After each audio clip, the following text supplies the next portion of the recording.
Satyabama Institute of Science and Technology, Chennai and Sriperumbudur.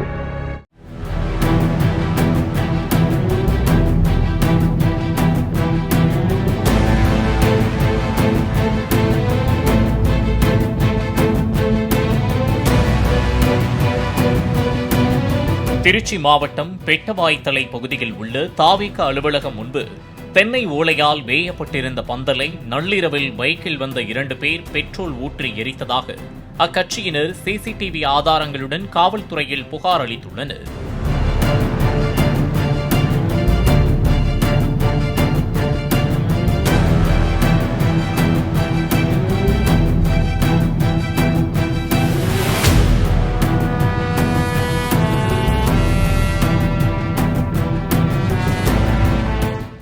Satyabama Institute of Science and Technology, Chennai and Sriperumbudur. Play store மற்றும் app ஸ்டோரில் இருந்து polymer செயலியை QR கோடு மூலம் பதிவிறக்கம் செய்யுங்கள். செய்திகளை உடனுக்குடன் பெறுங்கள்.